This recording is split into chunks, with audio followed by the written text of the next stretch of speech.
सह नौ भुनक्तो सह वीर्यङ्करवावहै तेजस्विनावधीतमस्तु मा विद्विषावहै। ॐ शान्ति शान्ति शान्तिः।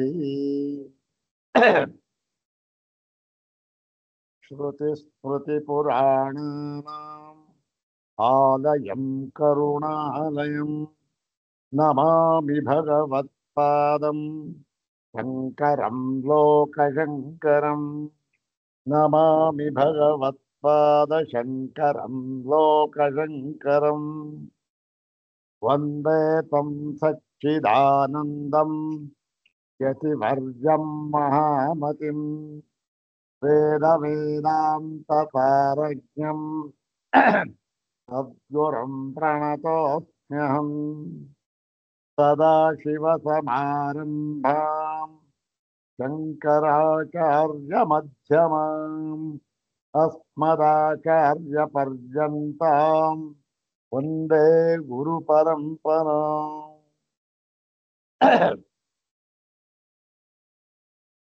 अग्रे उपस्थितेभ्यः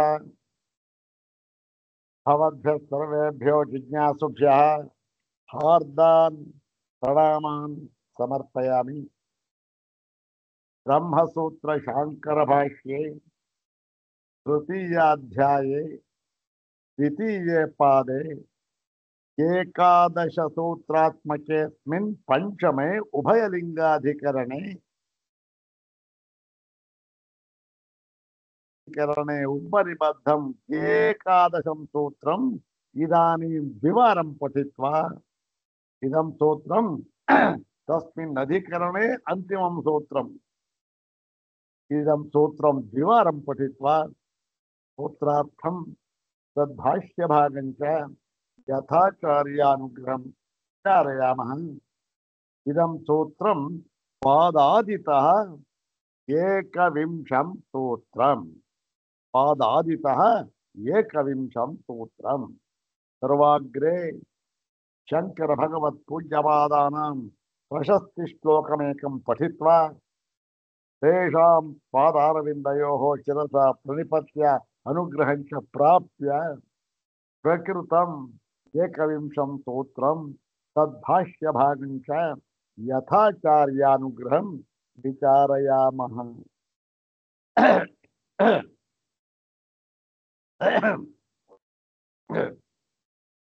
तत्र तावत् श्रीमच्छंकर भगवत पूज्यपादानां प्रशस्ति श्लोकमेकं द्विवारं पठामः।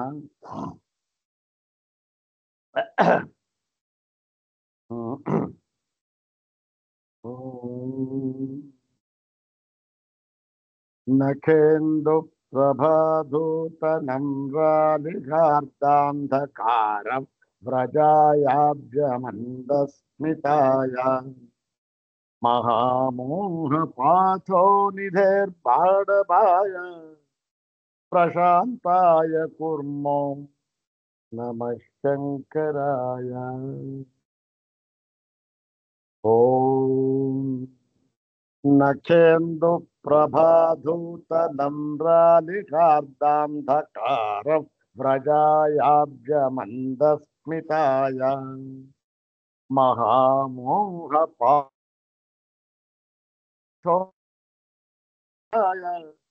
प्रशान्ताय कुर्मो नमः शङ्कराय। प्रशान्ताय कुर्मो नमः शङ्कराय नमः शङ्कराय। अथ श्रीमच्छंकर भगवतः कृतौ शारीरकमीमांसा भाष्ये तृतीये साधनाध्याये द्वितीये पादे पंचमम् उभयलिंगाधिकरणम्। इदानीं तस्मिन् अधिकरणे उपरिबद्धानि सर्वाणि एकादश सूत्राणि एकवारं पठित्वा ಅನಂತರಂ ಪ್ರಕೃತಂ ಸೂತ್ರಂ ಪಶ್ಯಾಮಃ. ಓಂ ನ ಸ್ಥಾನತೋಪಿ ಪರಸ್ಯೋಭಯಲಿಂಗಂ ಸರ್ವತ್ರ ಹಿ. ಓಂ ನ ಭೇದಾದಿತಿ ಚೇನ್ನ ಪ್ರತ್ಯೇಕಮತದ್ವಚನಾತ್. ಓಂ ಅಪಿ ಚೈವ ಮೇಕೆ. ಓಂ ಅರೂಪವದೇವ ಹಿ ತತ್ಪ್ರಧಾನತ್ವಾತ್. ಓಂ ಅರೂಪವದೇವ ಹಿ ತತ್ಪ್ರಧಾನತ್ವಾತ್. ಓಂ ಪ್ರಕಾಶವಚ್ಚಾವೈಯರ್ಥ್ಯಾತ್. ಓಂ ಆಹ ಚ ತನ್ಮಾತ್ರಂ. ಓಂ ದರ್ಶಯತಿ ಚಾಥೋ ಅಪಿ ಸ್ಮರ್ಯತೆ. ಓಂ ಅತ ಏವ ಚೋಪಮಾ ಸೂರ್ಯಕಾದಿವತ್. ಓಂ ಅಂಬುವದಗ್ರಹಣಾತ್ತು ನ ತಥಾತ್ವಂ. ಓಂ ವೃದ್ಧಿಕ್ರಾಸಭಾಕ್ತ್ವಮಂತರ್ಭಾವಾದುಭಯತಾಮಂಗಸ್ಯಾದೇವಂ. ಓಂ ದರ್ಶನಾಚ್ಚ. ಇಮಾನಿ ತಾನಿ ಸರ್ವಾಣಿ ಏಕಾದಶ ಸೂತ್ರಾಣಿ ತಸ್ಮಿನ್ ಉಭಯಲಿಂಗಾಧಿಕರಣೆ ವಿಶಿಷ್ಟೇ ಉಭಯಲಿಂಗಾಧಿಕರಣೆ ಉಪನಿಬದ್ಧಾನಿ ಯತ್ರ ಅರೂಪವದೇವ ಹಿ ತತ್ಪ್ರಧಾನತ್ವಾತ್ ಇತ್ಯಸ್ಮಿನ್ ಸೂತ್ರೇ ಬ್ರಹ್ಮ ಅರೂಪವದೇವ ಹಿ ಇತಿ ಅವಧಾರಣಾಪೂರ್ವಕಂ ದರ್ಶಿತಂ ಯತ್ರ ಯಸ್ಮಿನ್ ಸೂತ್ರೇ. ಇದಾನೀಂ ಪ್ರಕೃತಂ ಏಕಾದಶಂ ಸೂತ್ರಂ ತಸ್ಮಿನ್ ಅಧಿಕರಣೆ ಏಕಾದಶಂ ಸೂತ್ರಂ ಪಾದಾದಿತಃ ಏಕವಿಂಶಂ ಸೂತ್ರಂ ಇದಾನೀಂ ಪಶ್ಯಾಮಃ. ತದ್ಭಾಷ್ಯಭಾಗಂಚ ಪಶ್ಯಾಮಃ.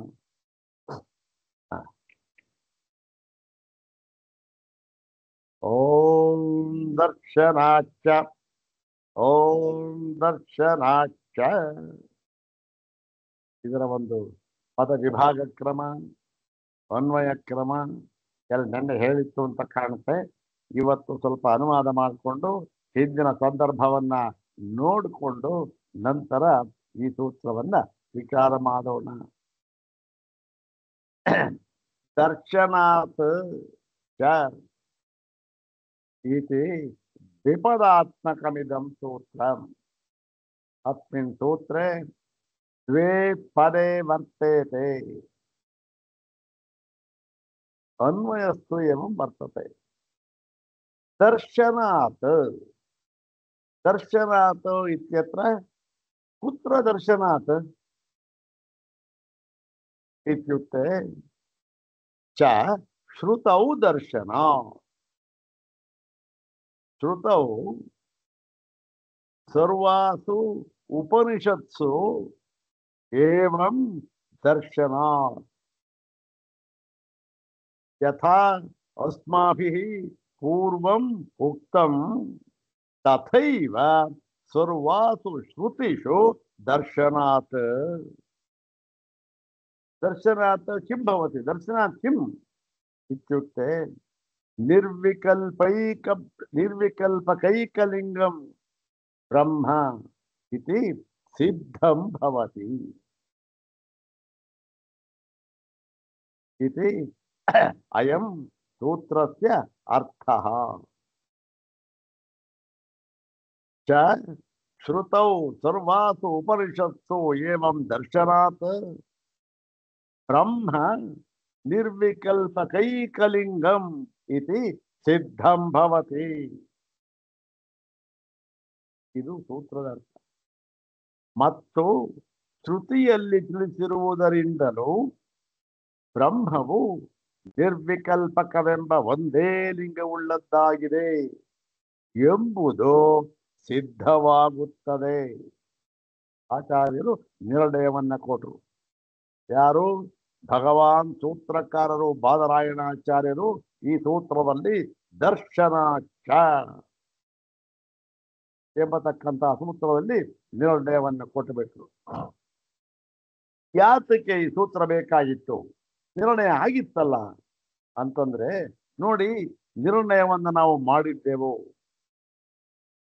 ಆದರೂ ಕೂಡ ಈಗ ಹೇಳ್ತಾ ಇದ್ದೇವೆ ದರ್ಶನಾಚ್ಯ ಅಂತಂತ. ಚ ಮತ್ತು ಯಾತಕ್ಕೆ ಅಂತಂದ್ರೆ ನೋಡಿ, ಹಿಂದೆ ನಾವು ಯಾವ ರೀತಿಯಿಂದ ನಿರ್ಣಯವನ್ನ ಮಾಡಿದ್ದೆವು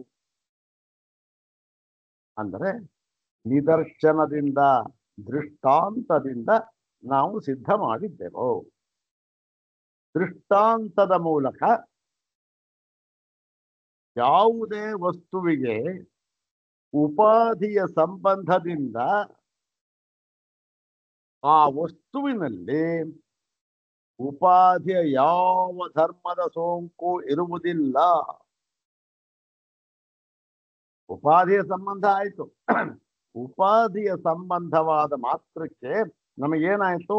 ತೋರ್ತು. ಏನಂತ? ಓ, ಈ ಧರ್ಮ ಇರುವಂತೆ ತೋರ್ತು. ದಾಸವಾಳದ ಕೆಳಗೆ, ದಾಸವಾಳದ ಮೇಲೆ ಸ್ಫಟಿಕ ಇಟ್ವಿ, ಅದು ತೋರ್ತು. ಏನು ತೋರ್ತು. ಆದರೂ ಕೂಡ ಅದು ಕೆಂಪಾಗಿಲ್ಲ.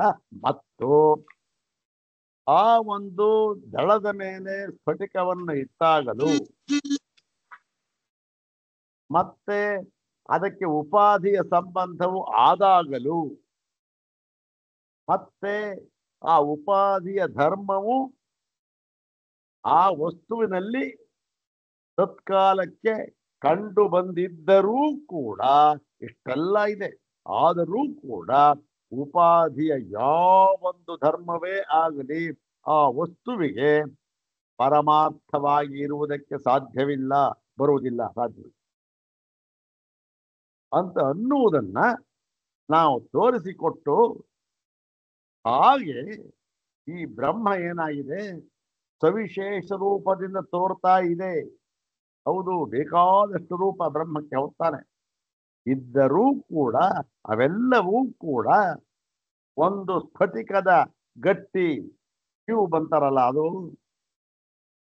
ಅಥವಾ ಪ್ರಿಸಮ್ ಹೇಳ್ಬೇಕಾಗಿ, ಅದು ಯಾವ ಒಂದು ದಳದ ಮೇಲೆ, ಹೂವಿನ ದಳದ ಮೇಲೆ ಇಟ್ಟಾಗ ಏನಂತ ತೋರುತ್ತೆ? ಆ ಒಂದು ಹೂವಿನ ಧರ್ಮದಂತೆ ಇದು ತೋರುತ್ತೆ. ಹೂವಿನ ಬಣ್ಣ ಕೆಂಪಾಗಿದ್ರೆ ಕೆಂಪು ತೋರುತ್ತೆ, ಬಿಳಿಯದಾಗಿದ್ರೆ ಬಿಳಿ ತೋರುತ್ತೆ, ಹಸಿರಾಗಿದ್ರೆ ಹಸಿರು ತೋರುತ್ತೆ, ಎಲೆ ಮೇಲಿದ್ರೆ ಹಸಿರು ತೋರುತ್ತೆ ಸ್ಫಟಿಕ. ಹೀಗೆ ಆ ಧರ್ಮವಿರುವಂತೆ ತೋರಿದರೂ ಕೂಡ ಆ ಉಪಾಧಿ ಧರ್ಮದ ಯಾವ ಲೇಷವೂ ಕೂಡ ಇದಕ್ಕೆ ಅಂಟುವುದಿಲ್ಲ ಅನ್ನುವುದನ್ನ ನಾವು ಬ್ರಹ್ಮಕ್ಕೂ ಅದೇ ರೀತಿ ಸವಿಶೇಷವಾಗಿ ತೋರ್ತಾ ಇದೆ. ಆದರೂ ಕೂಡ ದೇಹವೇ ಮುಂತಾದ ಉಪಾಧಿಗಳಿಂದ ಹಾಗೆ ತೋರ್ತಾ ಇದೆ ಅಷ್ಟೇ.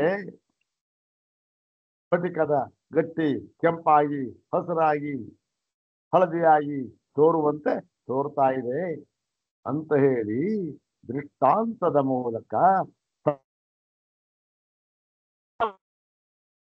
ತೋರಿಸಿದ್ದೆವು. ಅದನ್ನೇ ಈಗ ತರ್ಕದಿಂದ ಸಿದ್ಧ ಮಾಡಿದಾಗ ಏನ್ ನಿರ್ಣಯ ಆಗುತ್ತೆ ಹೇಳಿ ನೋಡೋಣ. ತರ್ಕ ಯಾವುದನ್ನು ಅವಲಂಬಿಸಿದೆ? ತರ್ಕ ಯಾವನು ತರ್ಕಿಸುತ್ತಿದ್ದಾನೆಯೋ, ತರ್ಕ ಯಾವನು ಮಾಡ್ತಾ ಇದ್ದಾನೆಯೋ ಅವನ ಬುದ್ಧಿಗೆ ಅನುಗುಣವಾಗಿ ಇರ್ತದೆ ತರ್ಕ. ನ್ಯಾಯಾಲಯ ಇದೆ, ಏನು ವಾದ ಮಾಡ್ತಾ ಇದ್ದಾರೆ, ಈ ಕಡೆಯವರು ವಾದ ಮಾಡ್ತಾನೆ, ಆ ಕಡೆಯವರು ವಾದ ಮಾಡ್ತಾನೆ, ವಾದಿ ಪ್ರತಿವಾದಿ ಇಬ್ರು ಕಡೆಯವರು. ಆ ವಾದ ಹೇಗಿರುತ್ತೆ ಅಂದ್ರೆ ಅವನ ಒಂದು ಸಾಮರ್ಥ್ಯಕ್ಕೆ ತಕ್ಕಂತ ಇರುತ್ತೆ. ಯಾರು? ಆ ವಕೀಲನ ಸಾಮರ್ಥ್ಯಕ್ಕೆ ತಕ್ಕಂತ ಇರುತ್ತೆ. ಹೌದಾನೆ? ಹಾಗೆ ಇಲ್ಲೂ ಕೂಡ ಈ ದೃಷ್ಟಾಂತವನ್ನು ಕೊಟ್ಟು ಹೇಳಿದಾಗ ಅದು ಯಾರ ಒಂದು ವ್ಯಕ್ತಿಯ ಸಾಮರ್ಥ್ಯಕ್ಕೆ ತಕ್ಕಂತೆ ಇರುತ್ತೆ. ಆದರೆ ಅಷ್ಟೇ ಸಾಕಾಗೋದಿಲ್ಲ. ಎಲ್ಲಿ? ವೇದಾಂತಗಳಲ್ಲಿ ಒಂದು ವಸ್ತುವನ್ನು ಸಿದ್ಧ ಮಾಡಬೇಕಾದ್ರೆ ಅಷ್ಟೇ ಸಾಕಾಗೋದಿಲ್ಲ. ಅದೇನೋ ನ್ಯಾಯಾಲಯದಲ್ಲಿ ಸಾಕಾಗ್ಬೋದು, ಅಲ್ಲೂ ಕೇಳ್ತಾರೆ, ಸಾಕ್ಷಿ ಪಾಕ್ಷಿ ಇರುತ್ತೆ ಬೇಡಿ, ಆದರೂ ಕೂಡ ವಾದದ ಮೇಲೆ ನಿಂತಿದೆ. ಅದು ಪೂರ್ಣವಾಗಿ ವಾದದ ಮೇಲೆ ನಿಂತಿದೆ ಅಂತಂದ್ರೆ ಒಂದೇ ಆ ವಾದ ಮಾಡುವವನ ಸಾಮರ್ಥ್ಯದ ಮೇಲೆ ನಿಂತಿದೆ. ವಾದ ಮಾಡುವವನ ಸಾಮರ್ಥ್ಯಕ್ಕೆ ತಕ್ಕಂತೆ ಏನಾಗ್ಬೋದು? ಆ ಕಟ್ಕಟ ನಿಂತವನು ಜೈಲಿಗೆ ಬೇಕಾದ್ರೂ ಹೋಗ್ಬೋದು, ಮನೆಗೆ ಬೇಕಾದ್ರೂ ವಾಪಸ್ ಬರ್ಬೋದು. ಇದು ಯಾವುದ್ರ ಮೇಲೆ ನಿಂತಿದೆ? ಅವನ ವಾದದ ಸಾಮರ್ಥ್ಯದ ಮೇಲೆ ನಿಂತಿದೆ. ಅಲ್ಲಿ ಎಷ್ಟು ಸಾಕು. ಆದರೆ ಇಲ್ಲಿ ಹಾಗಾಗುವುದಿಲ್ಲ. ಇಲ್ಲಿ ಏನು? ಇದು ಇನ್ನೊಂದನ್ನು ಕೂಡ ಬಯಸುತ್ತದೆ. ಯಾವುದು? ಶ್ರುತಿ ಪ್ರಾಮಾಣ್ಯ. ನೋಡಪ್ಪ, ದೃಷ್ಟಾಂತದ ಮೂಲಕ ತರ್ಕ ಮಾಡಿ ತಿಳಿಸಿದ್ದಾಯ್ತು. ಆದರೂ ಕೂಡ ಶ್ರುತಿಯಲ್ಲಿ ಹೇಳಿದ್ಯಾ? ಓಹೋ, ಒಂದು ವೇಳೆ ತರ್ಕದಿಂದ ಸಿದ್ಧವಾಗಿದ್ದರೂ ಕೂಡ ಅದು ಶ್ರುತಿಯಲ್ಲಿ ಇಲ್ಲದೆ ಹೋಗಿಬಿಟ್ಟರೆ, ಅಥವಾ ಶ್ರುತಿ ವಾಕ್ಯಕ್ಕೆ ಅನುಗುಣವಾಗಿ ಇಲ್ಲದೆ ಹೋಗಿಬಿಟ್ಟರೆ, ಆ ಸಿದ್ಧಾಂತವನ್ನ ನಾವು ಸ್ವೀಕಾರ ಮಾಡುವುದಕ್ಕಾಗುವುದಿಲ್ಲ. ಇದು ಬಹಳ ಮುಖ್ಯ ಇಲ್ಲಿ ವೇದಾಂತಗಳಲ್ಲಿ. ಶ್ರುತಿ ಮೊಟ್ಟ ಮೊದಲ ಪ್ರಮಾಣ ಹಾಗೂ ಅಂತ್ಯ ಪ್ರಮಾಣ. ಶ್ರುತಿ ಪ್ರಮಾಣ ಆಯ್ತು, ಅದ್ರ ಮುಂದಕ್ಕೆ ಇನ್ಯಾವ ಪ್ರಮಾಣವನ್ನು ಬೇಕಾಗಿಲ್ಲ. ಶ್ರುತಿಲಿಂಗವಾಕ್ಯ ಪ್ರಕರಣ ಸ್ಥಾನ ಸಮಾಖ್ಯಾನಾಂ ಸಮವಾಯೇ ಪಾರ ದೌರ್ಬಲ್ಯ ಭರ್ಥ ವಿಪ್ರಕರ್ಷಾತ್. ಶ್ರುತಿ ಲಿಂಗ ವಾಕ್ಯ ಪ್ರಕರಣ ಸ್ಥಾನ ಸಮಾಖ್ಯ ಇವೆಲ್ಲದರಲ್ಲೂ ಕೂಡ ಈ ಸಮಾಖ್ಯಗಿಂತ ಅದ್ರ ಹಿಂದದ ಬಲವತ್ತರ, ಅದಕ್ಕಿಂತ ಅದರಿಂದಲೂ ಬಲವತ್ತರ, ಅದಕ್ಕಿಂತ ಅದರಿಂದಲೂ ಎಲ್ಲದಕ್ಕಿಂತಲೂ ಬಲವತ್ತಮವಾಗಿರ್ತಕ್ಕಂಥದ್ದು ಶ್ರುತಿ. ಅದು ಮೊದಲು ಶ್ರುತಿಲಿಂಗ ವಾಕ್ಯ ಪ್ರಕರಣ ಸ್ಥಾನ ಸಮಾಖ್ಯಾನಾಂ ಸಮವಾಯೇ. ಹಾಗೆ ಶ್ರುತಿ ಪರಮ ಪ್ರಮಾಣ. ಆದ್ದರಿಂದ ಏನಪ್ಪ, ಏನ್ ಸ್ವಾಮಿ ಸಿದ್ಧ ಮಾಡಿ ತೋರಿಸ್ತೀರಿ, ಶ್ರುತಿಲಿ ಇದೆಯಾ ಅಂತ ಪ್ರಶ್ನೆ ಬರುತ್ತೆ. ಪೂರ್ಣವಾಗಿ ಸಿದ್ಧವಾದ, ಅದಕ್ಕೋಸ್ಕರ ನೋಡಿ ಇದು ಶ್ರುತಿಯಲ್ಲಿಯೂ ಕೂಡ ಇದು ಹೇಳಲ್ಪಟ್ಟಿದೆ ಎನ್ನುವುದನ್ನ ತೋರಿಸುವುದಕ್ಕಾಗಿ ಈ ಸೂತ್ರವನ್ನ ಭಗವಾನ್ ಬಾದರಾಯಣರು ರಚನೆ ಮಾಡಿದ್ದಾರೆ. ಅದಕ್ಕೆ ಭಗವಾನ್ ಭಾಷ್ಯಕಾರರಾದ ಶಂಕರ ಭಗವತ್ಪಾದರು ಸೊಗಸಾದ ಭಾಷ್ಯವನ್ನ ಬರೆದಿದ್ದಾರೆ. ಅಷ್ಟೇ. ನೋಡೋಣ ಈಗ ಯಾತಕ್ಕೆ ಅಂತಾಯ್ತು. ಇದಾಯ್ತು, ಸಂದರ್ಭನೂ ಈಗಲೇ ಬಂತು. ಯಾಕೆ? ಈ ಒಂದು ದೃಷ್ಟಾಂತದ ಮೂಲಕ ಪರಮಾತ್ಮನಿಗೆ ಸವಿಶೇಷ ಲಿಂಗವನ್ನ ಹೇಳಿದ್ದರೂ ಕೂಡ ಅದು ಪರಮಾತ್ಮನಿಗೆ ಪರಮಾರ್ಥ ರೂಪದಿಂದ ನಿರ್ವಿಶೇಷವೇ, ನಿರ್ವಿಶೇಷ ರೂಪವೆಂದೇ ಸಿದ್ಧ ಮಾಡಲ್ಪಟ್ಟಿದೆ. ಯಾತಕ್ಕೆ ಅಂತ ನಿದರ್ಶನವನ್ನು ಹೇಳಿದರು. ಮತ್ತೆ ಈಗ ಹೇಳ್ತಾ ಇದ್ದಾರೆ, ನೋಡಿ ಶ್ರುತಿಯಲ್ಲಿಯೂ ಕೂಡ ಹೀಗೆಯೇ ಹೇಳಿದೆ ಅಂತ ಹೇಳಿ ಒಂದು 4-6 ಶ್ರುತಿಯನ್ನ ಅನುವಾದ ಮಾಡಿಕೊಂಡು ಅದನ್ನು ಹೇಳಿ ಮತ್ತೆ ಇಷ್ಟಕ್ಕೆ ನಿಂತು ಬಿಡ್ಲಿಲ್ಲ. ಈ ಸೂತ್ರಕಾರರು ಇಷ್ಟಕ್ಕೆ ನಿಲ್ಲಿಸ್ಬಿಟ್ರು. ಹೌದ್ ತಾನೆ? ದರ್ಶನಾಚ್ಯ ಸಿದ್ಧ ಮಾಡಾಗೋಯ್ತು. ಆದರೆ ಭಾಷ್ಯಕಾರರು ಏನ್ ಮಾಡಿದ್ರು ನೋಡಿ, ನಮಗಿಂತ ಹಿಂದಿನವರು ಅಂದ್ರೆ ಶಂಕರ ಭಗವತ್ಪಾದರಿಗಿಂತ ಹಿಂದೆ ಇದ್ದ ಬೇಕಾದಷ್ಟು ವೃತ್ತಿಕಾರರು, ಭಾಷ್ಯಕಾರರು, ವ್ಯಾಖ್ಯಾನಕಾರರು, ಹಿಂದಿನ ಭಾಷ್ಯಕಾರರು, ವ್ಯಾಖ್ಯಾನಕಾರರು ಎಲ್ಲರಿಗೂ ಒಂದೇ ಒಂದು ಹೆಸರು, ವೃತ್ತಿಕಾರರು. ಅವರು ಈ ಒಂದು ಅಧಿಕರಣವನ್ನ ಹೇಗೆ ಅರ್ಥೈಸಿದ್ದಾರೆ, ಹೇಗೆ ಅರ್ಥ ಮಾಡಿದ್ದಾರೆ ಅಂತ ಅನ್ನುವುದು, ಅದನ್ನೂ ಕೂಡ ಇಲ್ಲಿ ವಿಸ್ತಾರವಾಗಿ ವಿಚಾರ ಮಾಡಿದ್ದಾರೆ. ಒಂದು ವಿಶೇಷ ಏನು ಅಂತಂದ್ರೆ, ಇವರು ಅವರಿಗೆ ಹಿಂದೆ ಇದ್ದವರ ವೃತ್ತಿಕಾರರು ಅವರು ಏನೇ ಹೇಳಿದರೂ ಕೂಡ ಮುಕ್ತ ಸ್ಥಿತಿಯಲ್ಲಿ, ಮುಕ್ತ ಸ್ಥಿತಿ ಅಂದ್ರೇನು? ಮೋಕ್ಷ ಸ್ಥಿತಿಯಲ್ಲಿ ಎಲ್ಲರೂ ಕೂಡ ಏಕರೂಪತೆಯಿಂದ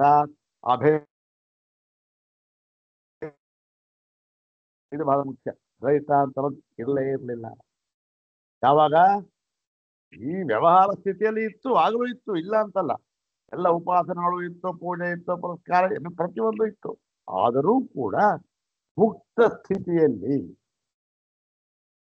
ಒಬ್ಬ ಮನುಷ್ಯ, ಯಾರು ಜೀವಿ ಇದ್ದಾನೆ, ಅವನ ಒಂದು ಪರಮಾರ್ಥ ಸ್ವರೂಪದಲ್ಲಿ ಅದನ್ನ ಹೇಳುವಾಗ ಎಲ್ಲರೂ ಕೂಡ ಏಕರೂಪವಾಗಿ ಅಭೇದವನ್ನೇ ಹೇಳುತ್ತಿದ್ದರು. ಭೇದ ಅಂತಕ್ಕಂಥದ್ದು ಇರಲಿಲ್ಲ. ಯದ್ಯಪಿ ಈ ಭೇದವಾದಿಗಳು ಇದ್ರು, ಆದರೂ ಕೂಡ ಯಾವಾಗ ಮುಕ್ತ ಸ್ಥಿತಿಯಲ್ಲಿ ಅಂದ್ರೇನು ಪರಮಾರ್ಥ ರೂಪದಿಂದ ಎಲ್ಲರೂ ಕೂಡ ಅಭೇದವನ್ನೇ ಒಪ್ಪಿದ್ದರು. ಇದನ್ನೇ ಮುಂದೆ ಎಲ್ಲ ವಿಸ್ತಾರವಾಗಿ ಹೇಳ್ತಾರೆ. ಅದನ್ನ ಸರ್ವಾಸು ಉಪನಿಷತ್ತು ಏನು ಅಯಮೇವ ಅಭಿಪ್ರಾಯ ಸೂಚ್ಯತೆ ಎಂಬತಕ್ಕಂಥದ್ದು. ಹೀಗೆ ಇದು ಒಂದು ಮುಖ್ಯವಾದ ವಿಚಾರ. ನೋಡೋಣ, ಅದು ಬಂದಾಗ ನೋಡೋಣ. ಇಲ್ಲಿ ದರ್ಶನಾರ್ಥ ಅಂತನ್ನುವಾಗ ಈ ಒಂದು ಭಾಷಣವಾಗ ನೋಡೋಣ. 288ನೇ ಭಾಷಣ. ದರ್ಶಯತಿ ಶ್ರುತಿ. ಇದರಲ್ಲಿ ಏನು ವಿಶೇಷ ಏನಿಲ್ಲ, ಹೇಳಿದ್ರಲ್ಲ ದರ್ಶನಾಚ ಅಂತ ಇದೆ ನೋಡಿ. ಶ್ರುತಿಯಲ್ಲಿಯೂ ಹೇಳಿದೆ ಚ, ಮತ್ತು ಸ್ಮೃತಿಯಲ್ಲಿಯೂ ಹೇಳಿದೆ, ಶ್ರುತಿಯಲ್ಲಿಯೂ ಹೇಳಿದೆ ಎಂಬುದಾಗಿ ಒಂದು ಶ್ರುತಿ ವಾಕ್ಯ ಉದಾಹರಣೆ ಮಾಡಿದ್ದಾರೆ ಅಷ್ಟೇ. ಹಿಂದಿನದೆಲ್ಲ ಅದರ ಅರ್ಥ ಎಲ್ಲ ಒಂದೇ.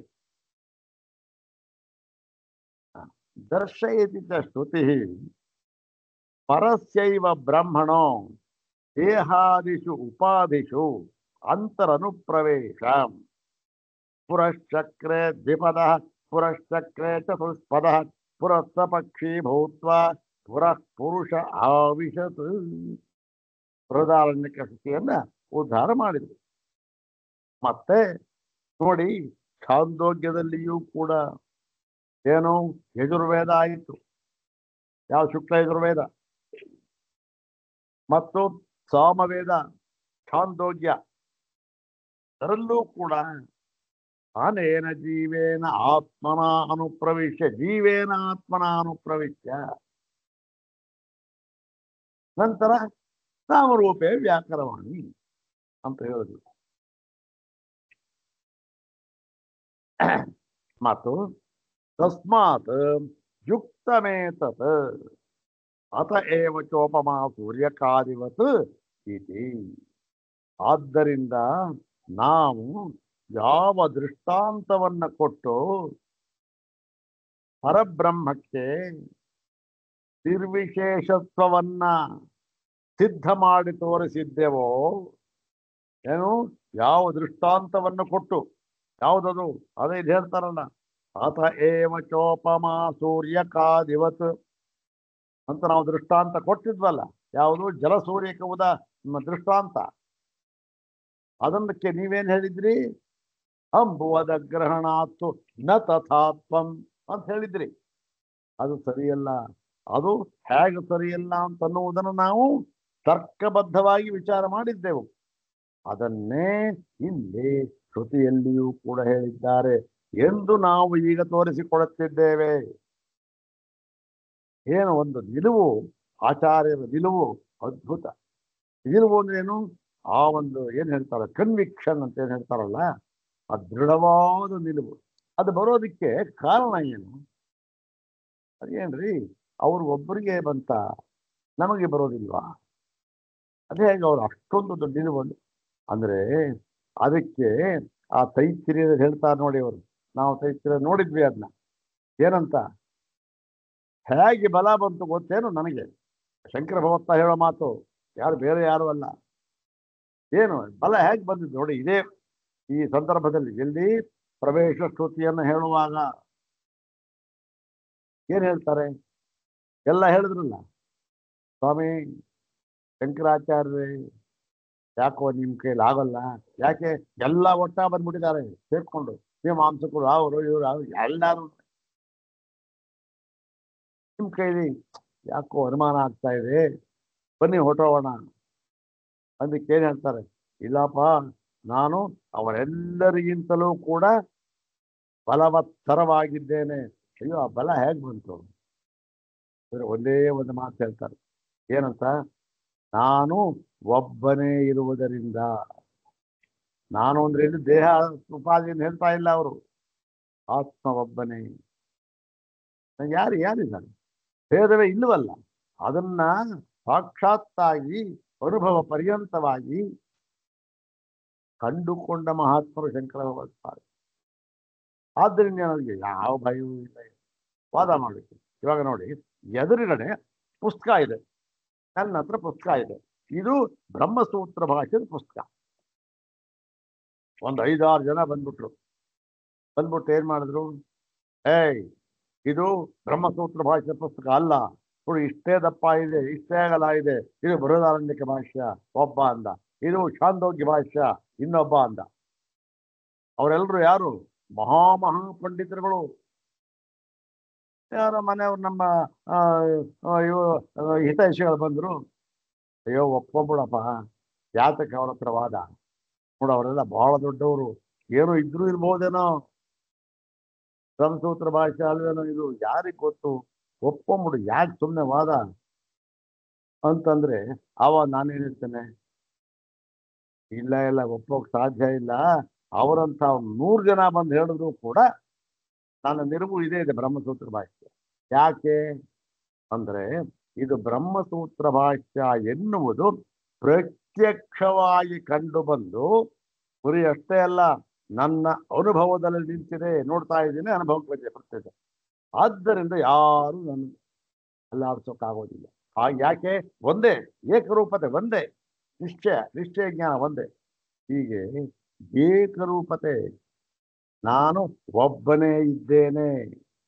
ನೀ ಹೇಳಿದ್ಯಲ್ಲಪ್ಪ ಸ್ವಾಮಿ, ನೀವು ಒಬ್ಬರೇ ಇದ್ದೀರಿ, ಅವ್ರು ಅಷ್ಟೊಂದು ಜನ ಅಯ್ಯಯ್ಯೋ, ನೀನು ಹೇಳಿದ್ಯಲ್ಲ ನೀವೊಬ್ಬರೇ ಇದ್ದೀರಿ ಅಂತ, ಅದೇ ನನಗೆ ಶ್ರೀರಕ್ಷೆ. ಬಾ, ವಾದ ಏನು ಹೆದರ್ಕೊಳ್ಬೇಡ, ಬಾ. ಏಷ್ಯಾಮಿ ಸರ್ವಾನ್ ಆರಭೇಕ ಚಿಂತಾಂ, ಅಲ್ಲಿ ಹೇಳ್ತಕ್ಕಂಥ ಮಾತು. ಯಾಕೆ ಹೀಗೆ ನೋಡೋಣ ಇಲ್ಲಿ. ದರ್ಶಯತೆ ಚ ಶ್ರುತಿ. ನೋಡಿ, ಶ್ರುತಿಯಲ್ಲೂ ಶ್ರುತಿ ಯಾವುದದು? ಪರಸ್ಯೈವ ಬ್ರಹ್ಮಣೋ ದೇಹಾದಿಷು ಉಪಾದಿಷು, ಅಂದ್ರೆ ಪರಬ್ರಹ್ಮಕ್ಕೆ ದೇಹವೆಂಬ ಉಪಾಧಿಯ ಸಂಬಂಧದಲ್ಲಿ ದೇಹ ಉಪಾದಿಸೋದ್ರಲ್ಲಿ ಅಂತರನುಪ್ರವೇಶ, ಅಂದ್ರೆ ಅದನ್ನ ಒಳಹೊಕ್ಕಿ ನಿಂತಿದೆ. ದೇಹವೆಂಬ ಉಪಾಧಿಯ ಒಳಗೆ ಇದೆ, ಇದು ದೇಹ ಉಪಾಧಿಯ ಸಂಬಂಧದಿಂದ ಇದೆ. ಆವಾಗ ಏನಾಗುತ್ತೆ? ದೇಹವೆಂಬ ಉಪಾಧಿಯ ಸಂಬಂಧಕ್ಕೆ ಬಂದಾಗ ಯಾವ ರೂಪ ಆಗಲಿ, ಗುಣವಾಗಲಿ, ಧರ್ಮವಾಗಲಿ ಇಲ್ಲದೆ ಇರತಕ್ಕಂಥ ಪರಬ್ರಹ್ಮವೇ ಏನಾಗುತ್ತೆ ಬರುತ್ತೆ? ಪುರಚಕ್ರೆ ದ್ವಿಪದ. ಅವಾಗ ಏನಾಗುತ್ತೆ? ಪ್ರವೇಶ ಮಾಡಿದ್ನಲ್ಲ, ಓಹೋ ನೋಡ್ರಿ, ಈ ಭಗವಂತ ದ್ವಿಪದ 2 ಕಾಲಿನ ಪ್ರಾಣಿಗಳನ್ನ ಮಾಡಿಬಿಟ್ಟ. ಆಮೇಲಿಂದ ಅದೇ ಚತುಶ್ಚ ದ್ವಿಪದ ಪುರಶ್ಚಕ್ರ 4 ಪಾದಗಳ ಪ್ರಾಣಿಯನ್ನು ಮಾಡಿಬಿಟ್ಟ. ಆಮೇಲೆ ಪಕ್ಷಿಯಾಗಿ ಅವನು ಆ ಪುರವನ್ನೇ ಪ್ರವೇಶ ಮಾಡ್ದ.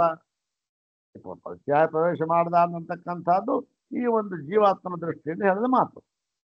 ಇವೆಲ್ಲ ಏನು? ಉಪಾಧಿಯ ಸಂಬಂಧದಿಂದ. ಪರಸ್ಯೈವ ಬ್ರಹ್ಮಣೋ ದೇಹಾದಿಷು ಉಪಾದಿಷು ಅಂತರ್ನ ಪ್ರವೇಶ. ಹೌದಾನೆ? ಈಗ ಈ ಉಪಾಧಿ ಅಂತ ಇದೆಯಲ್ಲ, ಹಾಗಾದ್ರೆ ಅದು ಇದೆ ಅಂತ ಆಗೋಯ್ತಲ್ಲ, ಅದಕ್ಕಿಂತಲೂ ಪರಮಾತ್ಮಗಿಂತಲೂ ಬರವತ್ತರ ಆಗೋಯ್ತಲ್ಲ ಉಪಾಧಿ. ಅಂದರೆ ಎಲ್ಲವೂ ಕೂಡ ಉಪಾಧಿಯ ಸಂಬಂಧದಿಂದ ಹೀಗೆ ತೋರುತ್ತಿರುವುದು, ಮತ್ತೆ ಉಪಾಧಿಯ ಸಂಬಂಧ ಎನ್ನುವುದು, ಮತ್ತೆ ಈ ಬ್ರಹ್ಮಕ್ಕಿಂತ ಬೇರೆಯಾಗಿ ಉಪಾಧಿ ಅಂತ ಒಂದು ತತ್ವ ಇದೆ ಅನ್ನುವುದು ಎಲ್ಲವೂ ಕೂಡ ಅವಿದ್ಯಾ ಪುರಸ್ಸರವಾಗಿ ಅವಿದ್ಯೆಯನ್ನು ಮುಂದೆ ಮಾಡಿಕೊಂಡೇ ಹೊರಟಿವೆ. ಒಂದಲ್ಲ ಎಲ್ಲ ನೋಡಿ. ಇವಾಗ ನೋಡಿದ್ರೆ ಉಪಾಧಿಯೂ ಇಲ್ಲ, ಧರ್ಮವೂ ಇಲ್ಲ, ಯಾವುದು. ಇದನ್ನ ಹೇಳತಕ್ಕಂಥದ್ದು ಶ್ರುತಿ ಅಂತ ಹೇಳಿ ಅದನ್ನು ಶ್ರುತಿಯ ಉದಾಹರಣೆ ಕೊಟ್ಟಿದೆ. ಆ ಒಂದು ಉದಾಹರಣೆ ಕೃತಿ ಅದು. ಮತ್ತು ಛಾಂದೋಗ್ಯ, ಇದು ಅದ್ರ ಗೊತ್ತಿರತಕ್ಕಂಥ ಪ್ರಸಿದ್ಧವಾದ ಶ್ರುತಿ. ಅನೇನ ಜೀವೇನಾತ್ಮನಾನು ಪ್ರವಿಶ್ಯ. ಇಲ್ವೇನು? ಇಲ್ಲಿ ಪುರಸ್ಸ ಪಕ್ಷಿ ಭೂತ್ವ ಪುರುಷ ಆವಿಶತ್ ಅಂತ ಏನು ಹೇಳಿದ್ದಾರೆ, ಆ ಒಂದು ಹಿಂದಿನ ಮಂತ್ರದ ಅರ್ಥವನ್ನೇ ಇಲ್ಲೂ ಕೂಡ ಅನೇನ ಜೀವೇನ ಆತ್ಮನ ಅನುಪ್ರವೇಶ. ಈ ಒಂದು ಜೀವಾತ್ಮ ರೂಪದಿಂದ ಪ್ರವೇಶ ಮಾಡಿ ಅಂದ್ರೇನು?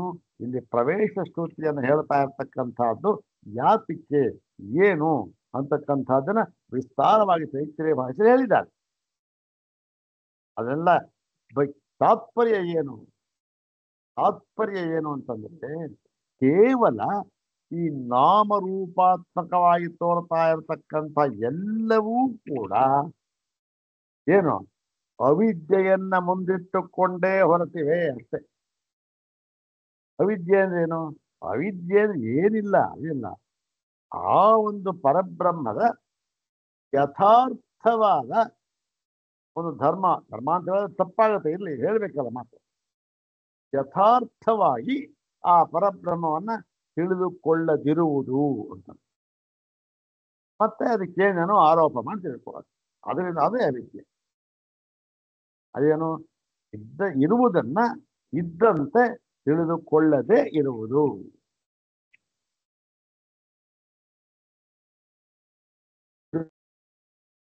ತಿಳಿದುಕೊಳ್ಳದೆ ಇರುವುದು ಗೊತ್ತಾಯ್ತಾ? ಅದು ತಸ್ಮಾತ್ ಯುಕ್ತಮೇತತ್ ಅತ ಏವ ಚೋಪಮಾ ಸೂರ್ಯ ಕಾದಿವತ್. ಆದ್ದರಿಂದ ನಾವು ಯಾವ ದೃಷ್ಟಾಂತವನ್ನು ಕೊಟ್ಟಿದ್ದೇವೋ, ಯಾವ ದೃಷ್ಟಾಂತವನ್ನು ಕೊಟ್ಟು ಪರಮಾತ್ಮನಿಗೆ ಈ ಒಂದು ನಿರ್ವಿಶೇಷತ್ವವನ್ನ ನಾವು ಸಿದ್ಧ ಮಾಡಿದ್ದೇವೋ ಅದು ಸರಿಯಾಗಿದೆ ಅಂತ ಹೇಳಿ ಈ ಉಭಯಲಿಂಗ ಅಂತಕ್ಕಂಥದ್ದನ್ನು ನಾವು ಒಪ್ಪಿದ್ದೇವೆ. ಉಭಯಲಿಂಗ ಯಾವುದಲ್ಲ ಅಂತಂದ್ರೆ ನೋಡಿ, ಪ್ರಕರಣಕ್ಕೆ ಅನುಗುಣವಾಗಿ ನಾವು ಪರಬ್ರಹ್ಮವನ್ನ ಏನು ಸವಿಶೇಷ ನಿರ್ವಿಶೇಷ ಎಂಬುದಾಗಿ ತಿಳಿಯಬೇಕು. ಉಭಯಲಿಂಗ ಏನು? ಉಪಾಸನಾ ಪ್ರಕರಣ ಸವಿಶೇಷ ಮತ್ತು ಜ್ಞಾನ ಪ್ರಕರಣ ನಿರ್ವಿಶೇಷ ಅಷ್ಟೆ. ಆದರೆ ತಾತ್ಪರ್ಯ ಯಾವುದು? ನಿರ್ವಿಶೇಷ ಅರೂಪವದೇವ ಹಿ ತತ್ಪ್ರಧಾನತ್ವಾತ್. ಹೌದಾನೆ? ಅತತ್ಪ್ರಧಾನೇಭ್ಯೋ ವಾಕ್ಯೇಭ್ಯ ತತ್ಪ್ರಧಾನಾನಿ ವಾಕ್ಯಾನಿ ಪದೀಯಾಂಸಿ ಭವಂತಿ ಇತ್ಯತಃ ಬ್ರಹ್ಮ ಅರೂಪಮೇವ ಅರೂಪವತ್ ಏವ ಸಿದ್ಧಾಂತ. ಮತ್ತು ಇತಿ ತಸ್ಮಾತ್ ನಿರ್ವಿಕಲ್ಪಕೈಕಲಿಂಗಮೇವ ಬ್ರಹ್ಮ. ನೋಡಿ, ಇದೇ ವಾಕ್ಯವನ್ನ ನಾವು ಎಲ್ಲಾಕಿದ್ದ ನಾವು ಅನ್ವಯದಲ್ಲಿ ದರ್ಶನಾತ್ ಕಿಂ ಭವತಿ ಅಂದ್ರೆ ನೋಡಿ, ಇಲ್ಲಿರ್ತಕ್ಕಂಥದ್ದು ವಾಕ್ಯ ಪೂರ್ತಿ ಮಾಡ್ಬೇಕಾದ್ರೆ ನಾವೇನು ಸ್ವಮತೆಯಿಂದ ಏನಾದ್ರು ಸೇರಿಸ್ಬಿಟ್ರೆ ಅದು ನಮ್ಮ ವಿದ್ವತ್ತಿಗೆ ತಕ್ಕಂತೆ ಸರಿಯಾಗಿರ್ಬೋದು, ಪರ್ಯಾಯ ಇರ್ಬೋದು, ಆದರೆ ಸರಿಯಾದ ಪರ್ಯಾಯ ಪದವಾಗುವುದಿಲ್ಲ. ನೋಡಿ, ಇಲ್ಲೇನ್ ಹಾಕಿದ್ದಾರೆ? ತಸ್ಮಾತ್ ನಿರ್ವಿಕಲ್ಪಕೈಕಲಿಂಗಮೇವ ಬ್ರಹ್ಮ. ಇದೇದನ್ನೇ ಅಲ್ಲಿ ಅಧ್ಯಾಹಾರ ಮಾಡಿ ಹೇಳಿದ್ದಾರೆ ಭಗವಾನ್ ಬಾದರಾಯಣರು. ಅವರ ಹೃದಯವನ್ನೇ ಶಂಕರ ಭಗವತ್ಪಾದರು ಬಿಚ್ಚಿಟ್ಟಿದ್ದಾರೆ ಭಾಷ್ಯಕಾರ. ದರ್ಶನಾತ್ ಚ ಇದೆಯಲ್ಲ, ಶ್ರುತೌ ದರ್ಶನಾತ್ ಕಿಂ ಭವತಿ ಇಲ್ಲಿ ಇದೆಯಲ್ಲ, ಅದು ನಿರ್ವಿಕಲ್ಪಕೈಕಲಿಂಗಮೇವ ಬ್ರಹ್ಮ ಇತಿ ಸಿದ್ಧಂ ಭವತಿ. ಸಾಮಾನ್ಯವಾಗಿ ಅಂದ್ರೆ ಇರೋದನ್ನ ಹಾಕ್ಬಿಟ್ರೆ ಆಚಾರ್ಯರ ಒಂದು ಪದಗಳು ಹಾಕಿದ್ದಾರಲ್ಲ, ಅದು ಅತ್ಯಂತ ಏನಾಗಿದೆ, ಸಮಂಜಸವಾಗಿ ಮತ್ತು ವೀರ್ಯವತ್ತರವಾಗಿರ್ತಕ್ಕಂಥ ಪದಗಳು. ನಾವು ಅದಕ್ಕೆ ಒಂದು ಪರ್ಯಾಯವಾಗಿ ಇನ್ನೊಂದು ಹಾಕ್ಬಿಟ್ರೆ ಅದೇನಷ್ಟೊಂದು ಬಲ ಇರೋದಿಲ್ಲ. ಅದಕ್ಕೆ ಅರ್ಥ ಒಂದೇ ಬರಬಹುದು,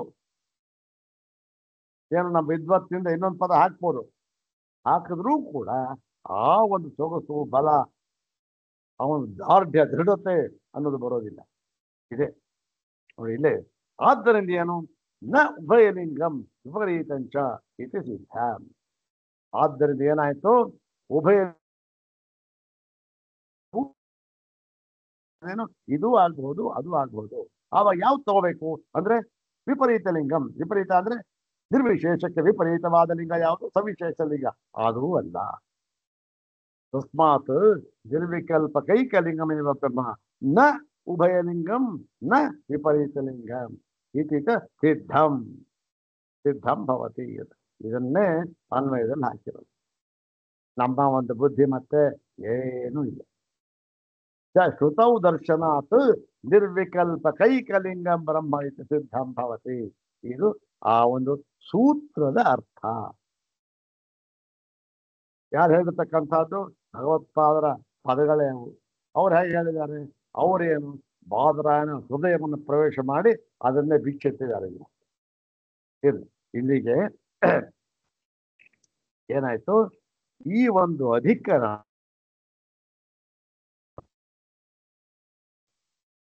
ಹಿಂದಿನ 10ನೆಯ ಸೂತ್ರದಲ್ಲಿ ಸಮಾಪ್ತವಾಗಿತ್ತು. ಅಂದ್ರೆ ಅದು ತರ್ಕದಿಂದ ಸಿದ್ಧವಾಗಿತ್ತು. ತರ್ಕಕ್ಕೆ ಏನು ಬಲ? ದೃಷ್ಟಾಂತ ಬಲ ತರ್ಕಕ್ಕೆ. ಆ ದೃಷ್ಟಾಂತದ ಮೂಲಕ ಸಿದ್ಧ ಮಾಡಿದ್ದೆವು.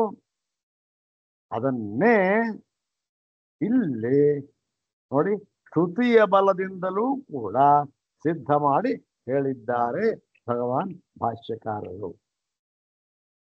ಇಲ್ಲಿ ಏನಾಯ್ತು? ಅಧಿಕರಣ ಪೂರ್ತಿ ಆಯ್ತು. ಸಿದ್ಧ ಏನಾಯ್ತು? ಇದೆ ನಿರ್ಣಯ ವಾಕ್ಯ ಇದೆ. ಶ್ರುತೌ ದರ್ಶನಾತ್ ನಿರ್ವಿಕಲ್ಪಕೈಕಲಿಂಗಂ ಬ್ರಹ್ಮ ಇತಿ ಸಿದ್ಧಂ ಭವತಿ. ಇದು ನಿರ್ಣಯ ವಾಕ್ಯ. ಈ ಉಭಯಲಿಂಗಾಧಿಕರಣ ಇಲ್ಲಿ ಪೂರ್ತಿ ಆಯ್ತು. ಇಲ್ಲಿ ಮುಂದಿನ ಅಧಿಕರಣ ಕೆಲವಂತೂ ಅದ್ಭುತವಾಗಿವೆ. ಇಲ್ಲಿ ನೋಡೋಣ, ಅದು ಬಂದಾಗ ಇಲ್ಲಿ ವಿಚಾರ ಮಾಡ್ತಾ ಇದ್ದಾರೆ. ಏನು ವಿಚಾರ ಮಾಡ್ತಾ ಇದ್ದಾರೆ? ಶಂಕರ ಭಗವತ್ಪಾದರಿಗಿಂತ ಹಿಂದೆ ಇದ್ದಂತಹ ವ್ಯಾಖ್ಯಾನಕಾರರು ಕೆಲವರು ಏನ್ ಮಾಡಿದ್ರು ಅಂದ್ರೆ, ಈ ಒಂದು ಅಧಿಕರಣದ ವಿಭಾಗ ಇದೆಯಲ್ಲ, ಏನು ಉಭಯಲಿಂಗಾಧಿಕರಣ, ಅದರಲ್ಲಿ ಶಂಕರ ಭಗವತ್ಪಾದ ಏನ್ ಮಾಡಿದ್ದಾರೆ? 11 ಸೂತ್ರಗಳನ್ನು ಅಡಕ ಮಾಡಿದ್ದಾರೆ. ಹೌದ್ ತಾನೆ?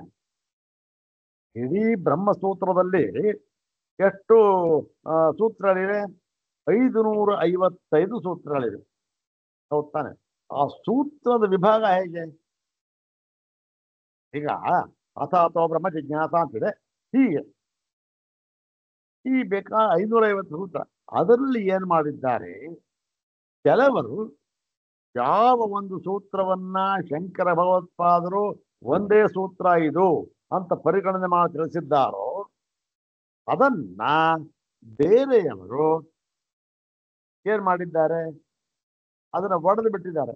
ನೋಡಿ ಸ್ವಾಮಿ, ಇದು ಈ ಸೂತ್ರ ಇದೆಯಲ್ಲ, ಇದು ಒಂದು ಸೂತ್ರ ಅಲ್ಲ, 2 ಸೂತ್ರ ಅಂತ ಮಾಡಿದ್ದಾರೆ.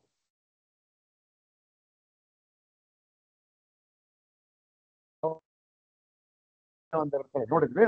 ಅದು ಈ ಆರಂಭಣಾಧಿಕರಣದಲ್ಲಿ ತದನನ್ಯತ್ವಮಾರಂಭಣ ಶಬ್ದಾದಿಭ್ಯ ಅಂತ ಇದೆ ಅಲ್ವಾ? ಇದು ಶಂಕರ ಭಗವತ್ಪಾದರ ಪ್ರಕಾರ ಏನಿದು? ತದನ್ಯತ್ವಮಾರಂಭಣ ಶಬ್ದಾದಿಭ್ಯ ಒಂದು ಸೂತ್ರ. ಆದರೆ ಕೆಲವರು ಏನ್ ಮಾಡಿದ್ದಾರೆ? ತದನನ್ಯತ್ವಂ ಒಂದು ಸೂತ್ರ ಮಾಡಿದ್ದಾರೆ, ಮತ್ತು ಆರಂಭಣ ಶಬ್ದಾದಿಭ್ಯ 2ನೇ ಸೂತ್ರ ಮಾಡ್ತಾರೆ. ಇರ್ಲಿ, ಅವ್ರು ಅದಕ್ಕೆ ವಾದ ಮಾಡ್ತಾರೆ. ಅದರಂತೆ ಆವಾಗ ಏನಾಯ್ತು? ಈ ಸೂತ್ರಗಳ ಸಂಖ್ಯೆ ಬೇರೆ ಆಯ್ತು. 555 ಅಲ್ಲ. ಇರ್ಲಿ, ಅದನ್ನೇ ನಾವು ವಾದ ಮಾಡ್ತಾ ಇಲ್ಲ. ಅವ್ರ ವಾದವನ್ನ ಸಮರ್ಥನೆ ಮಾಡೋಕ್ಕೋಸ್ಕರ ಅದು ಮಾಡ್ಕೊಡಿದ್ದಾರೆ. ಇಲ್ಲಿ ಆದರೆ ಶಂಕರ ಭಗವತ್ ಪೂಜ್ಯಪಾದರ ಪ್ರಕಾರ ಬ್ರಹ್ಮಸೂತ್ರಗಳು ಅಂದ್ರೆ ಎಷ್ಟು? 555 ಸೂತ್ರಗಳು ಅವರೇ ವಿಭಾಗ ಮಾಡತಕ್ಕಂಥ. ಮತ್ತು ಅಧಿಕರಣಗಳನ್ನ ಎಷ್ಟಾಗಿ ವಿಭಾಗ ಮಾಡಿದ್ದಾರೆ ಶಂಕರ ಭಗವತ್ಪಾದರು? ಅವರ ಪ್ರಕಾರ 191 ಅಧಿಕರಣ, 191 ಅಧಿಕರಣ ವಿಭಾಗ ಮಾಡಿದ್ದಾರೆ. ಹೀಗೆ ವಿಭಾಗ ಮಾಡಿದಾಗ ಏನಾಗಿತ್ತು? ಆ ಉಭಯಲಿಂಗಾಧಿಕರಣದಲ್ಲಿ 11 ಸೂತ್ರಗಳನ್ನು ಅಡಕೆ ಮಾಡಿದ್ರು. ಶಂಕರ ಭಗವತ್ಪಾದ ಏನ್ ಮಾಡಿದ್ದಾರೆ? 191 ಅಧಿಕರಣಗಳಲ್ಲಿ 555 ಸೂತ್ರಗಳನ್ನ ಅಡಕ ಮಾಡಿ ತಿಳಿಸಿದ್ದಾರೆ. ಒಂದು ಅಧಿಕರಣದಲ್ಲಿ ಒಂದೇ ಸೂತ್ರ ಇರಬಹುದು, ಉದಾಹರಣೆಗೆ ಮೊದಲ 4 ಸೂತ್ರಗಳು ಕೂಡ ಒಂದೇ ಒಂದೇ ಅಧಿಕರಣ. ತಾನೆ? ಸಮನ್ವಯಾಧಿಕರಣ, ತತ್ವ ಸಮನ್ವಯಾತ್, ಜನ್ಮಾದ್ಯಧಿಕರಣ, ಜನ್ಮಾದ್ಯಸ್ಯ ಅಷ್ಟೇ. ಹೀಗೆ ಒಂದೊಂದೇ ಸೂತ್ರ. ಆದ್ರೆ 11 ಸೂತ್ರ ಇದೆ, 12 ಸೂತ್ರ ಇದೆ, 7 ಸೂತ್ರ ಇದೆ, ಹೀಗೆ ವಿಭಾಗ ಮಾಡಿ ತಿಳಿಸ್ಕೊಟ್ಟಿದ್ದಾರೆ. ಇಲ್ಲಿ ಏನ್ ಮಾಡಿದ್ದಾರೆ, ಕೆಲವರು ಈ 11 ಸೂತ್ರ ಇದೆಯಲ್ಲ ಅಧಿಕರಣದಲ್ಲಿ, ಅದನ್ನು ಒಡೆದು ಇದನ್ನ 2 ಅಧಿಕರಣ ಅಂತ ಮಾಡಿದ್ದಾರೆ. 2 ಅಧಿಕರಣ ಅಂತ ಮಾಡಿದಾಗ ಏನಾಗುತ್ತೆ, ಏನಾರು ಆಗಿರ್ಲಿ, 2 ಅಧಿಕರಣ ಮಾಡಿದಾಗ ಏನಾಗುತ್ತೆ ಅಂತ ನೋಡೋದಕ್ಕೆ ಮುಂಚೆ 2 ಅಧಿಕರಣ ಮಾಡುವುದು ಸರಿಯೇ, ಸಮಂಜಸವೇ, ಇಲ್ಲ ಏನು ಸಮಂಜಸವಲ್ಲವೇ ಅಂತಕ್ಕಂಥ ವಿಚಾರ ಮಾಡಬಹುದು. ಸಮಂಜಸ ಅಂತ ಆದರೆ ಆಗ ಏನ್ ಹೇಳಿದಾರೆ ನೋಡೋಣಪ್ಪ ಅಂತ ಹೇಳ್ಬೋದು. ಸಮಂಜಸವೇ ಅಲ್ಲ ಅಂದ್ಬಿಟ್ರೆ ವಿಚಾರ ಏನಿಲ್ಲ. ಅದನ್ನ ಇಲ್ಲಿ ವಿಚಾರ ಮಾಡ್ತಾ ಇದ್ದಾರೆ ಶಂಕರ ಭಗವತ್ಪಾದ. ಏನ್ ಮಾಡ್ತಾರೆ ನೋಡಿ, ಕೆಲವರು ಈ ಒಂದು ಅಧಿಕರಣವನ್ನ ಕೆಲ ಹೆಸರು ಕೊಟ್ಟಿರ್ತಕ್ಕಂಥ ವಿಭಾಗ ಮಾಡ್ಬಿಡ್ತಕ್ಕಂಥ ಆಚಾರ್ಯ ಈ ಅಧಿಕರಣವನ್ನ 2 ನಾವು ಒಂದು ಅಧಿಕರಣ ಹೇಳಿದ್ದೇವೆ 11 ಸೂತ್ರ, ಇದನ್ನು 2 ಅಧಿಕರಣ ಅಂತ ಮಾಡಿದ್ದಾರೆ. ಈ 2 ಅಧಿಕರಣ ಅಂತ ಮಾಡುವಾಗ ಅದರ ಪ್ರಯೋಜನಗಳನ್ನು ವಿಚಾರ ಮಾಡುವುದಕ್ಕಿಂತ ಮುಂಚೆ ಆ 2 ಅಧಿಕರಣ ಮಾಡುವುದು ನ್ಯಾಯವೇ ಇಲ್ಲ ಅನ್ಯಾಯವೇ, ಅದರಿಂದ ಪ್ರಯೋಜನವಿದೆಯೇ ಪ್ರಯೋಜನವಿಲ್ಲವೇ ಅಂತಕ್ಕಂಥ ಅದನ್ನು ವಿಚಾರ ಮಾಡೋಣ. ಪ್ರಯೋಜನವಿದೆ ಅಂತ ಆದರೆ ಏನು ಹೇಳಿದ್ದಾರೆ ಅರ್ಥ ವಿಚಾರ ಮಾಡೋಣ, ಪ್ರಯೋಜನವಿಲ್ಲ ಅಂತ ಆದರೆ ಬಿಟ್ಟು ಬಿಡೋಣ ಅಷ್ಟೇ ಅಂತ ಹೇಳಿ ಅದನ್ನು ವಿಚಾರ ಮಾಡ್ತಾರೆ. 2 ಅಧಿಕರಣ ಮಾಡಿದ್ದಾರಲ್ಲ, 2 ಅಧಿಕರಣ ಅಂದ್ರೆ ಆ ಪ್ರಶ್ನೆ ಬರ್ತದೆ ನೋಡ್ರಿ. 11 ಸೂತ್ರ ಇದೆ, 2 ಅಧಿಕರಣ ಅಂದ್ರೆ ಆ ಒಂದು ಅಧಿಕರಣದಲ್ಲಿ ಎಷ್ಟೆಷ್ಟು ಸೂತ್ರಗಳನ್ನು ಮಾಡಿದ್ದಾರೆ ಒಂದೊಂದು ಅಧಿಕರಣದಲ್ಲಿ, ಅದನ್ನ ನೋಡ್ಕೋಬೇಕಲ್ಲ. ಅದನ್ನು ಒಂದೇ ಹೇಳ್ತಾರೆ ನೋಡಿ. ಇಲ್ಲಿಂದ ಇಲ್ಲಿಯವರೆಗೆ ಒಂದು ಅಧಿಕರಣ ಮಾಡಿದ್ದಾರೆ, ನಾವೇನ್ ಮಾಡಿದ್ದೇವೆ, ನ ಸ್ಥಾನತೋಪಿ ಪರಸ್ಯೋಭಯಲಿಂಗಂ ಸರ್ವತ್ರ ಹಿ, ಅಲ್ಲಿಂದ ಹಿಡಿದು ದರ್ಶನಾಚ ಅಲ್ಲಿಯವರೆಗೂ ಕೂಡ ಒಂದು ಅಧಿಕರಣ ಅಂತ ಮಾಡಿದ್ದೇವೆ. ಅವ್ರೇನ್ ಮಾಡಿದ್ದಾರೆ ಮಧ್ಯ ಅದೇ ಭಾಷ್ಯದ ಬರುತ್ತೆ, ಪ್ರಕಾಶವಚ್ಚ ವೈಯರ್ಥ್ಯಾತ್, ಅಲ್ಲಿಯವರೆಗೆ ಒಂದು ಅಧಿಕರಣ ಅಂತ ಮಾಡಿ ಅಲ್ಲಿಂದ ಮುಂದಕ್ಕೆ ಇನ್ನೊಂದು ಅಧಿಕರಣ ಅಂತ ಮಾಡಿದ್ದಾರೆ. ಇದು ಎಷ್ಟರ ಮಟ್ಟಿಗೆ ಸಮಂಜಸ ಎನ್ನುವುದನ್ನ ವಿಚಾರ ಮಾಡೋಣ. ಸಮಂಜಸ ಅಂತ ಆದರೆ ಅದರ ಅರ್ಥ ಅದರ ವಿಚಾರ ಮಾಡಿ ಜಾನೆ ಬೇಡ್ಕೊಳ್ಳೋಣ, ವಿಚಾರ ಮಾಡೋಣ ಅಂತ ಹೇಳಿ ಈ ಭಾಗದಲ್ಲಿ ಅದನ್ನ ವಿಚಾರ ಮಾಡ್ತಾ ಇದ್ದಾರೆ. ಅದನ್ನ ಮುಂದಿನ ಭಾಗದಲ್ಲಿ ನೋಡೋಣ. ಓಂ ಶಾಂತಿ ಶಾಂತಿ ಶಾಂತಿ. ಓಂ ತತ್ಸತ್.